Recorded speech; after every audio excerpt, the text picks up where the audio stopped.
Es el 1 de enero de 1994. Un grupo de indígenas armados toma el Palacio Municipal de San Cristóbal de las Casas y declara la guerra al ejército mexicano. Pertenecen al Ejército Zapatista de Liberación Nacional, EZLN. ¡Viva la Revolución Mexicana!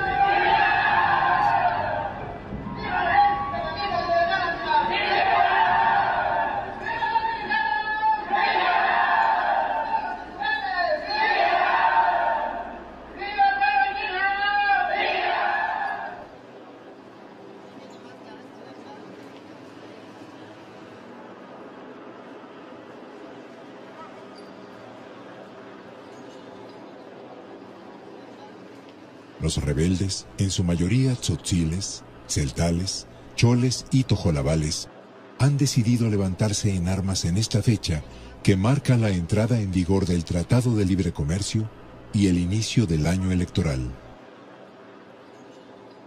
Pues lo que ellos plantean es ese, ellos exigen la renuncia del gobierno federal y estatal y que se convoque a elecciones libres y democráticas.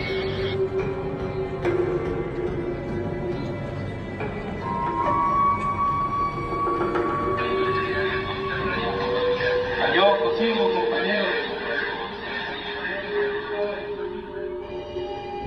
5 cabeceras municipales del estado de Chiapas son tomadas por los zapatistas: San Cristóbal de las Casas, Chanal, Ocosingo, Altamirano y Las Margaritas. En San Cristóbal, el EZLN da a conocer la primera declaración de la selva lacandona. Nosotros hoy decimos basta, somos los herederos de los verdaderos portadores de nuestra nacionalidad. Nosotros, armados para hacer una revolución, para buscar paz y justicia en nuestro Chiapas y México. ¡Viva la revolución!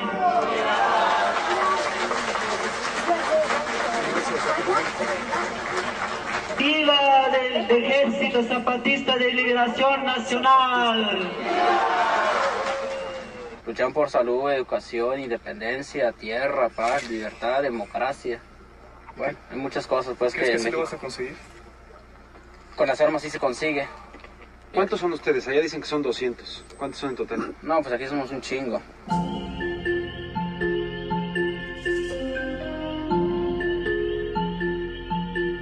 El 2 de enero, por la madrugada, el EZLN abandona la ciudad de San Cristóbal.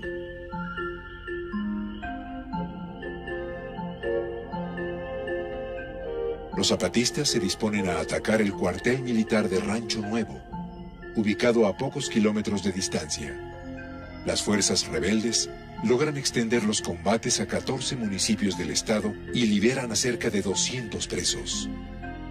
El exgobernador, general Absalón Castellanos Domínguez, símbolo de la represión y señalado como responsable de más de 150 asesinatos, es tomado prisionero en su rancho de Las Margaritas. Los combates de Rancho Nuevo marcan el inicio de las hostilidades.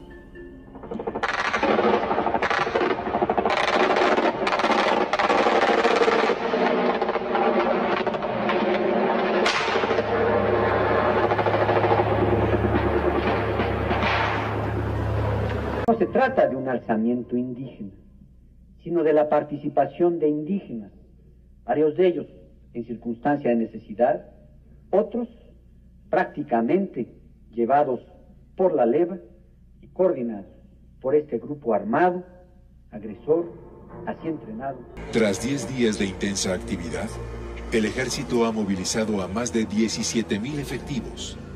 Los altos mandos militares hablan de 6 meses como plazo para controlar la insurrección. Organismos internacionales de derechos humanos denuncian la existencia de desaparecidos y ejecuciones sumarias, ataques militares contra personal de la Cruz Roja y periodistas.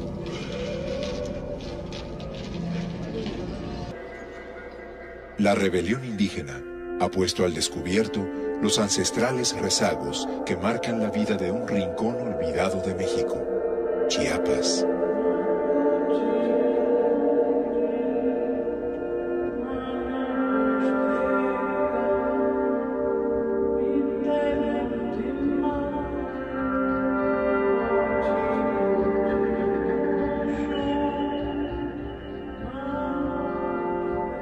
A pesar de ser uno de los estados más ricos del país, la mitad de los chiapanecos no tienen agua potable y 2/3 no tienen drenaje. El 90% de la población en el campo tiene ingresos mínimos o nulos. La educación es la peor del país.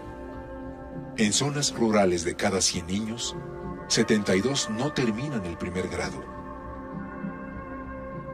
Cientos de niños mueren por enfermedades curables.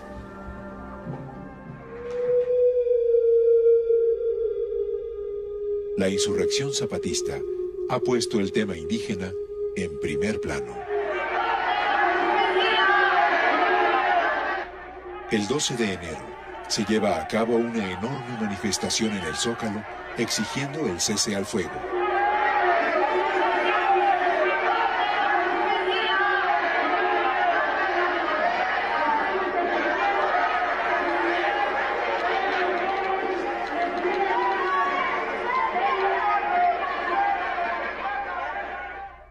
Enviaré una iniciativa de ley para otorgar una amnistía general a todos los participantes en los hechos de violencia que afectaron varios municipios del estado de Chiapas desde el día 1 de enero de 1994 hasta las 11 horas del día de hoy, 16 de enero.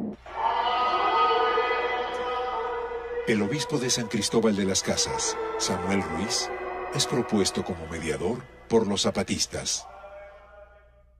Manuel Camacho es nombrado comisionado gubernamental para la paz y la reconciliación. La estrategia de hechos como mensajes de concordia ha dado resultados. La comunicación escrita, pública y confidencial ha sido seria y ha contribuido a mantener el cese del fuego y abrir un progresivo retorno a la tranquilidad de la región. He recibido su comunicación confidencial para la realización de las jornadas para la paz y la reconciliación. Estoy de acuerdo con la propuesta. El general Absalón Castellanos habla desde su cautiverio. Bueno, yo me encontraba en mi rancho trabajando, era el 2 de enero de este año. De ahí me dijeron que yo los acompañara. Con mucho gusto los acompañé. En ese entonces ya me vendaron y me ataron las manos hasta llegar aquí a este lugar. En todo momento, eso sí, recibí trato bueno. Como una señal de buena voluntad, el EZLN libera al general Castellanos después de condenarlo públicamente.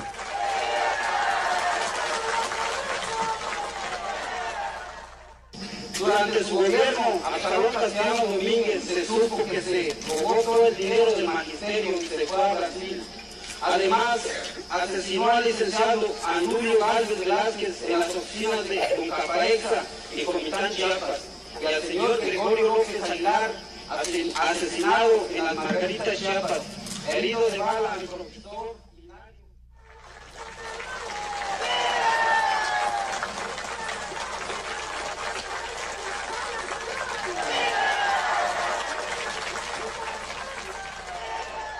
En esta serie de acercamientos juega un papel fundamental el obispo Samuel Ruiz.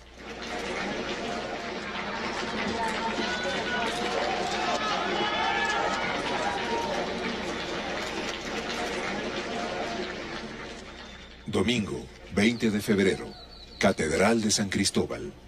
Inicia el diálogo entre gobierno y EZLN.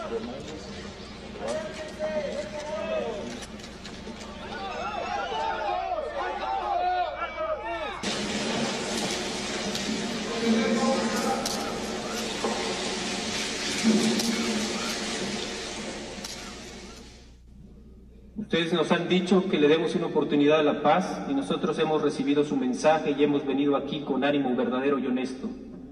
Si hay otro camino al mismo sitio, al lugar donde esta bandera ondee con democracia, libertad y justicia, muéstrenlo. Si es posible que no sean ya necesarias ni las guerras ni los ejércitos, sin que haya fuego y sangre para lavar la historia, sea. Pero ¿y si no? ¿Y si se nos vuelven a cerrar otra vez todas las puertas? ¿Y si la palabra no logra saltar los muros de la soberbia y la incomprensión? ¿Y si la paz no es digna y verdadera? ¿Quién, preguntamos, quién nos negará el sagrado derecho de vivir y morir como hombres y mujeres dignos y verdaderos? ¿Quién?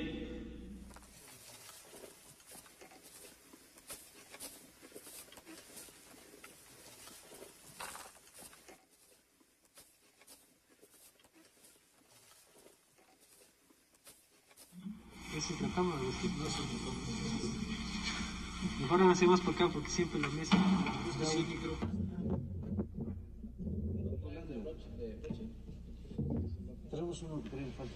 porque ya hay mucha explotación, mucha injusticia, ya no lo soportamos, ¿sí?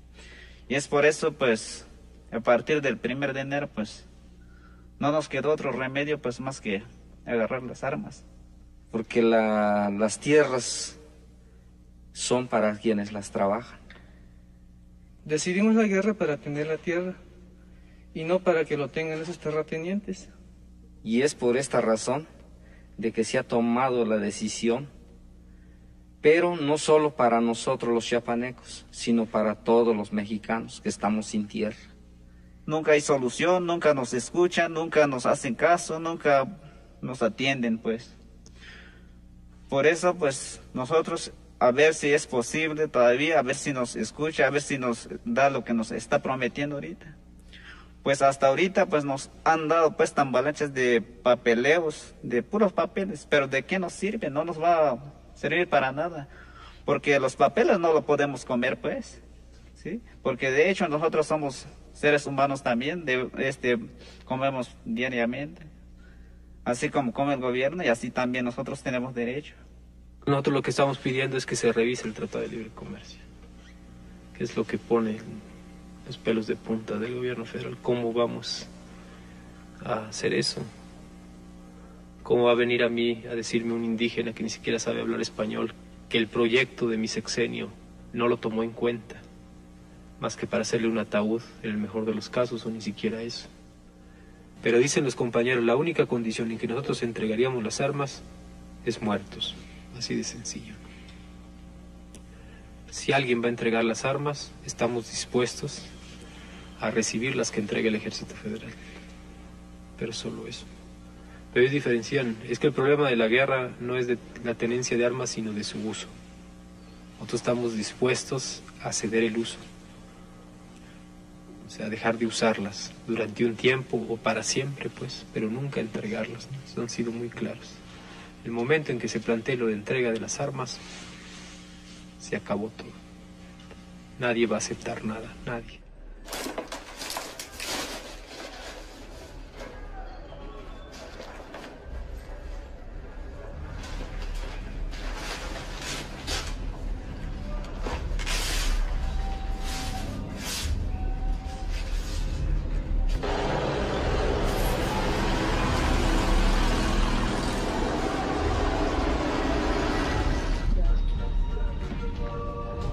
Al término de las pláticas de la Catedral de San Cristóbal, los zapatistas regresan a sus comunidades a discutir las conclusiones del diálogo. Propuesta. Se me como un partido o una organización social que renuncien todos los que tienen cargo en el gobierno porque llegaron a sus cargos con trampa, para que haya un gobierno que haga su trabajo con leyes justas. El 23 de marzo de 1994, un suceso sacude al país.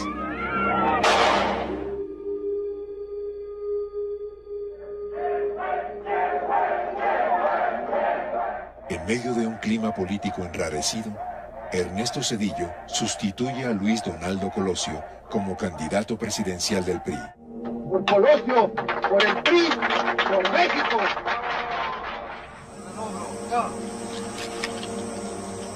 Tras la muerte de Colosio, el ejército zapatista suspende las consultas y se declara en alerta.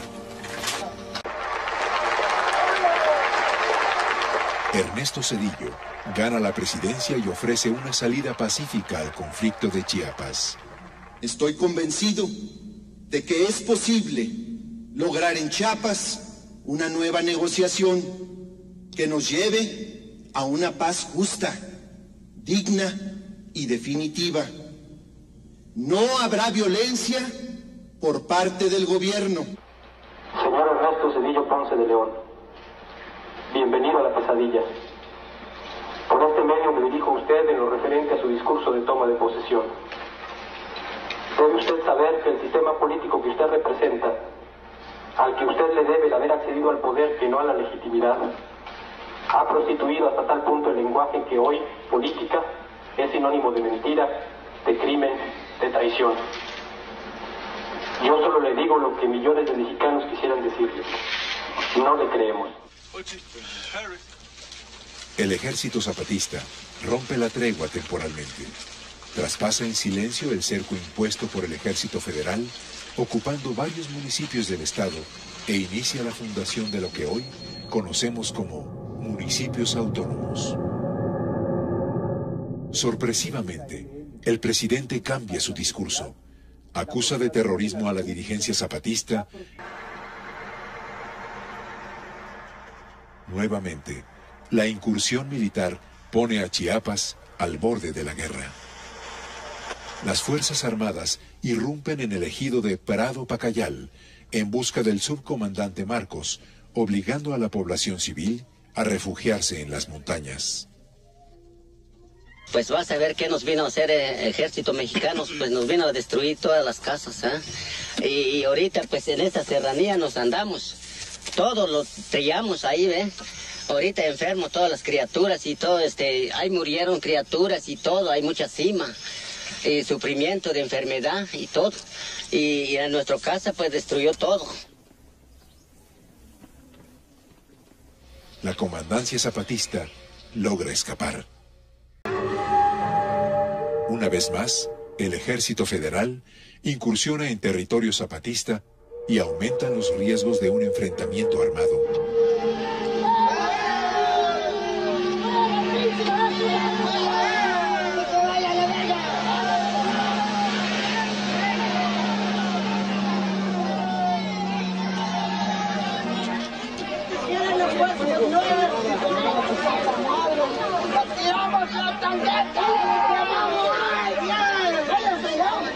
Aquí no necesitan tanquetas, no necesitan cañones.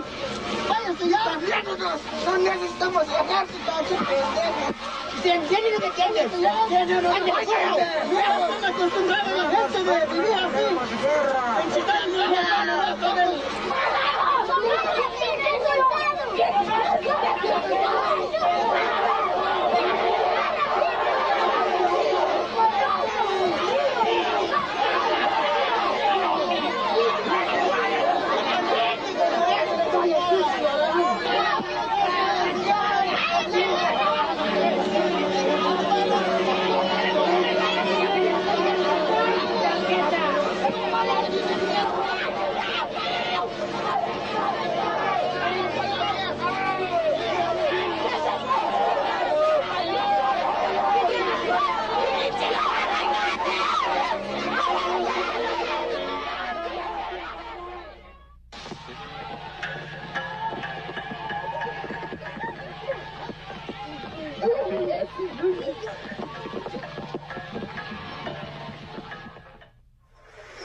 Finalmente, tras 4 meses de tensas negociaciones, se firman los Acuerdos de San Andrés. Los puntos negociados con el gobierno no resuelven la totalidad de las demandas indígenas, pero sí se comprometen a solucionar algunas de las más relevantes.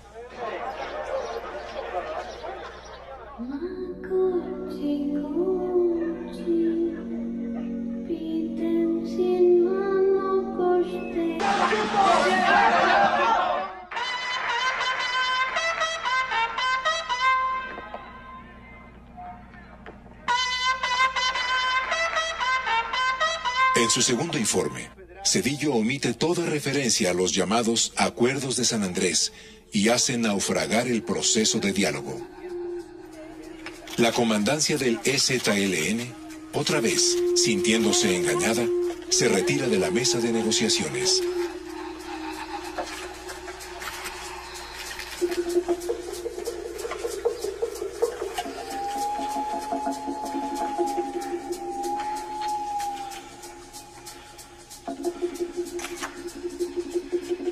La tensión en Chiapas va en aumento.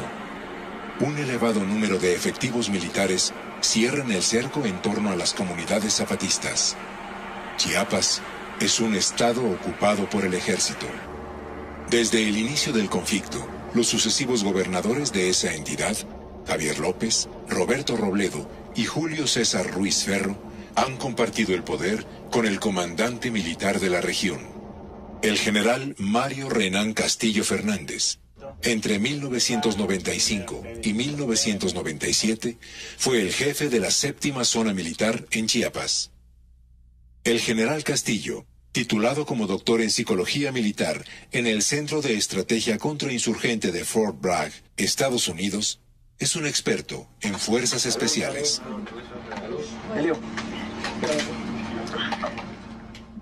Durante el período en que la zona militar estuvo bajo su mando, se tuvo noticia del surgimiento de al menos 6 grupos paramilitares de filiación priista o Frente Cardenista, como Paz y Justicia y los Chinchulines, localizados en el norte del estado. Máscara Roja y el movimiento indígena revolucionario antizapatista, MIRA, en los Altos de Chiapas, y la Alianza San Bartolomé de los Llanos, que actúa en el área de los valles centrales. Yo fui un miembro de, más que nada, como famoso Paz y Justicia. En este año de 1996, en el junio, pues empezamos a equiparnos, más que nada, comprar armas. Ya todo se había planeado, ya el convenio, que se iba a salir 4.600 millones. Y eso, el dinero. Entonces firma como testigo de honor a Mario Renán Castillo. Entonces firman los demás dirigentes de Paz y Justicia, los delegados, todo eso. Hay como unos 4 o 5 hojas donde se firmaba eso. Se iban a entregar en 3 etapas ese dinero. Comprábamos lo que es el cuerno de chivo, R15, unas ametralladoras de la marca Uzi y unas 38 especiales. Y todo eso, diferentes armas, y los demás también de la escopeta, 12-12 y calibre 12 de esas automáticas. Todo eso lo compramos. Hablamos más de 70, 80 armas. Estuvo metido el ejército mexicano, la seguridad pública y parte del gobierno también. Los guardias blancas ahí están rodeados, pobre gente, de los religiosos civiles, de las abejas, que se ve un templo aquí muy retirado, ahí están amontonados todos. Pero yo creo que por temor ahorita, porque ahí están rodeados los de las guardias blancas paramilitares, ahí estaban. Y la que se ve es es un barrio de la comunidad de Acteal que se llama Tzahaluco. En Acteal, un grupo paramilitar consuma una masacre mientras soldados y policías permanecen emplazados en la carretera a 300 metros de distancia. 45 personas pierden la vida. De ellos, 15 son niños, 9 hombres y 21 mujeres, 4 de ellas embarazadas.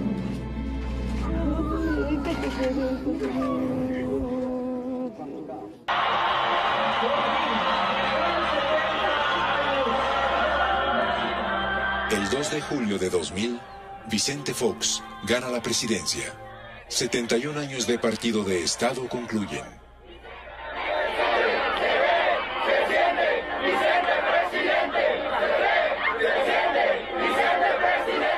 Un mes después, en Chiapas, el PRI también se derrumba y por primera vez triunfa un candidato de oposición.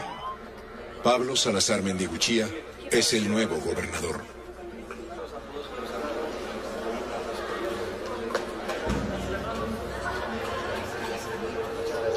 A mis amigas y amigos de los pueblos indígenas, permítanme dirigirme a ustedes de manera especial.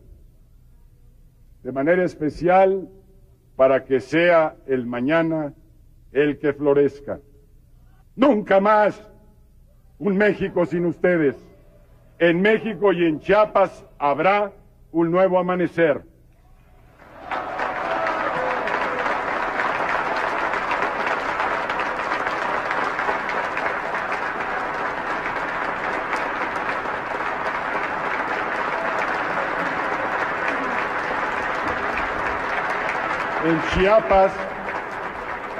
En Chiapas serán las acciones, no las palabras huecas, el eje vertebral de una nueva política federal y presidencial que conduzca a la paz. Fue mi palabra empeñada enviar a este Congreso de la Unión como iniciativa de ley el documento elaborado por la COCOPA que sintetiza el espíritu de los acuerdos de San Andrés. Y este será mi primer acto de mi gobierno en referencia a este Congreso. El próximo martes tienen aquí tal iniciativa. Un día después del discurso presidencial, el EZLN anuncia la marcha de su comandancia a la Ciudad de México y pone 3 condiciones para reanudar el diálogo. Las señales que demandamos son: A. Cumplimiento de los acuerdos de San Andrés, en concreto, la transformación en ley de la iniciativa elaborada por la Comisión de Concordia y Pacificación. B.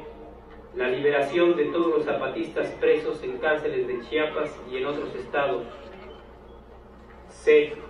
Desmilitarización. El señor Vicente Fox, durante su campaña y en todo el periodo posterior al 2 de julio del 2000, ha ofrecido el retiro de las Fuerzas Armadas Federales del territorio zapatista y el regreso del ejército a las posiciones que ocupaba antes del inicio de la guerra. El gobierno acepta cumplir con las 3 condiciones propuestas por los zapatistas.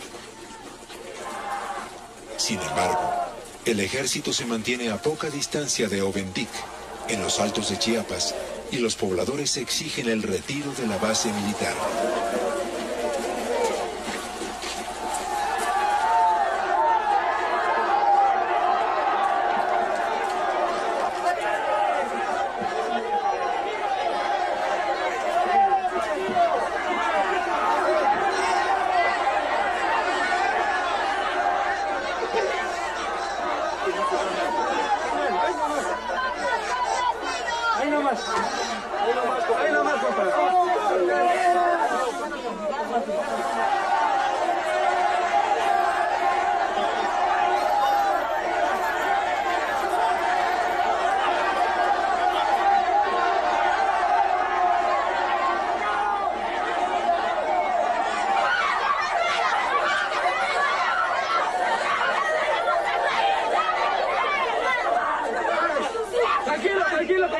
Tranquilo. Cuidado con lo que vas a hacer.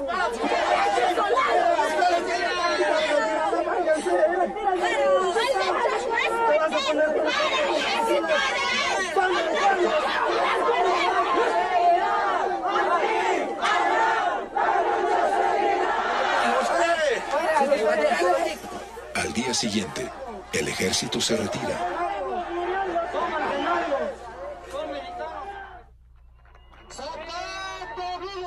Los zapatistas inician su marcha a la Ciudad de México y convocan al Congreso Nacional Indígena y a todas las organizaciones independientes a unirse a su caravana y demandar al Congreso de la Unión el cumplimiento de los acuerdos de San Andrés.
delegación se dirige al Congreso de la Unión a defender la iniciativa de ley elaborada por la CONCOPA sobre Derecho y Cultura Indígena.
Los zapatistas tocan a las puertas del Congreso. Felipe Calderón, líder de los diputados del partido Acción Nacional, rechaza la presencia indígena en la más alta tribuna de la nación. Quiero decir por qué creemos que no puede ni debe aceptarse la utilización de la tribuna de esta Cámara para la representación zapatista. No hay Estado democrático sin Congreso y no hay Congreso que no sea protegido de cualquier elemento de fuerza externo que, legítimo o no, pretenda imponer sobre su autónoma deliberación sus decisiones. Este recinto, el recinto parlamentario, es el recinto de la democracia, es el Estado, es el espacio de los ciudadanos que no puede avasallarse, que no puede ser sometido, que no puede ser forzado ni humillado. Después de un intenso debate, San Lázaro se abre para los zapatistas. Nadie tendrá por qué sentirse agredido, humillado o rebajado, porque yo ocupe hoy esta tribuna y hable. Quienes no están ahora ya saben que se negaron a escuchar lo que una mujer indígena venía a decirles y se negaron a hablar para que yo los escuchara. Ese es el país que queremos los zapatistas, un país donde se reconozca la diferencia y se respete, donde el ser y pensar diferente no sea motivo para ir a la cárcel, para ser perseguido o para morir. Cuando la delegación zapatista regresa a Chiapas, el gobierno aún no ha cumplido con las 3 condiciones para reiniciar el diálogo. Aunque se han retirado los 7 campamentos militares de zona zapatista, no hay indicios de desmilitarización. Una vez más, la comandancia del EZLN decide mantenerse en silencio en espera del cumplimiento de los acuerdos sobre derechos y cultura indígenas.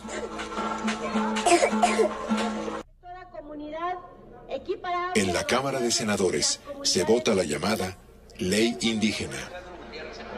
Cárdenas a favor. Portillo Escandón a favor. Antonio Soto sí. El resultado es una reforma constitucional que no reconoce las formas de organización de los indígenas ni su derecho a decidir sobre los recursos con que cuentan sus comunidades. Los legisladores de Acción Nacional, del PRI y del PRD dan la espalda a la propuesta de la Comisión de Concordia y Pacificación. Los acuerdos de San Andrés son convertidos en letra muerta. Desde el Senado, el Estado mexicano desprecia una vez más la voz de los indígenas.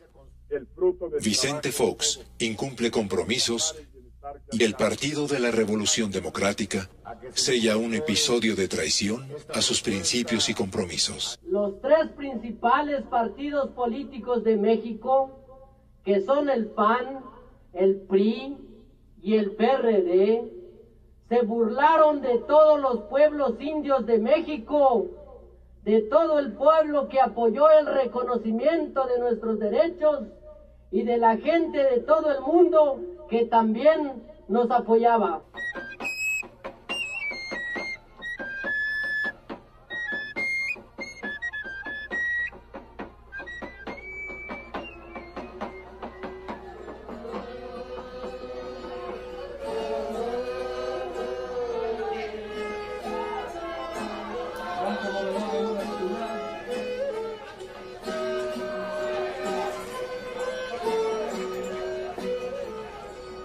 Es agosto de 2003. La comandancia del EZLN regresa a la escena pública. Los zapatistas acuerdan desaparecer los Aguascalientes, puntos de reunión de la sociedad civil.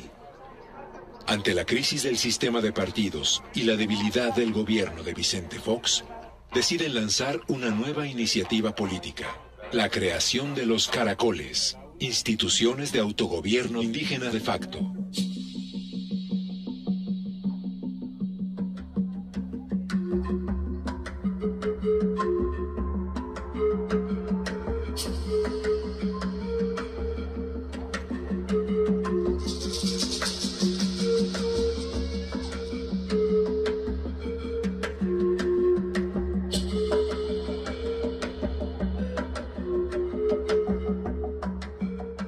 Después del desprecio del Poder Legislativo y de la Suprema Corte de Justicia, y basados en los acuerdos de San Andrés, que reconocen el derecho a la libre determinación y a la autonomía de los pueblos indios, los zapatistas fundan 5 caracoles que agrupan a 30 municipios autónomos.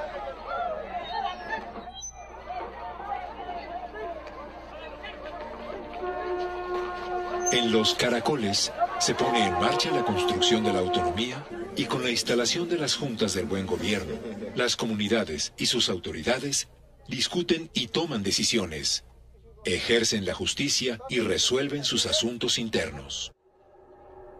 A partir de hoy, se levantan todos los retenes zapatistas instalados en caminos y puentes federales, estatales y locales, y se eliminan todos los cobros a particulares en caminos y carreteras dentro de los territorios rebeldes. El subcomandante Marcos envía un comunicado. Creemos que ya hemos cumplido como EZLN la parte que nos tocaba en estos cambios. Hemos levantado los caracoles, hemos construido las casas de las juntas de buen gobierno y hemos tratado de explicar un poco los cambios. Así que ahora les devuelvo el oído, la voz y la mirada. A partir de ahora, todo lo referente a los municipios autónomos rebeldes zapatistas se hablará por sus autoridades y por las juntas de buen gobierno. Con ellas habrá que tratar también los asuntos de los municipios autónomos, tales como proyectos, visitas, cooperativas, conflictos, etc. Sigue siendo nuestro trabajo y nuestro deber proteger a las comunidades de las agresiones del mal gobierno, de los paramilitares y de todos aquellos que quieran hacerles mal. Para eso nacimos, para eso vivimos y por eso estamos dispuestos a morir. Con la creación de las juntas de buen gobierno, inicia en la práctica el proceso de autonomía de los pueblos indígenas de Chiapas. Un proyecto que intenta construir nuevas formas de convivencia en las comunidades.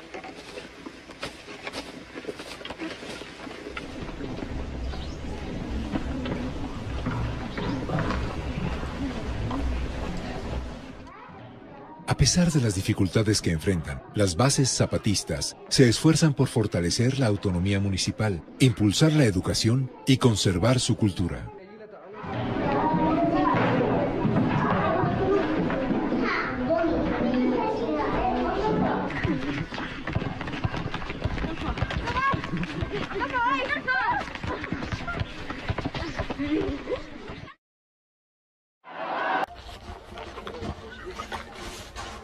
Mira, un joven que tiene perdido su mente, está enfermo por el ataque, no sé. Es por el ataque. Tiene su hijito, es un varón. Como tiene perdido su mente, lo escuchó pues de que los militares dan consulta. Entonces se fue a pedir consulta con su hijito. Entonces los ejércitos lo consultaron a su hijo, les dio esta medicina. Pero esta medicina no tiene nombre. Mira, ni tiene nada. Ni se ve si está bueno todavía la medicina o está caducado. Y aquí es la receta. ¿Y por qué esta medicina no trae ni nombre? ¿Y por qué esta medicina se ve ya, pero ya es muy viejo? Deben de traer medicamento, pero bueno, con nombre, con buena medicina. Pero se ve que no sé si es para la enfermedad o no sé cómo ser. ¿Eso?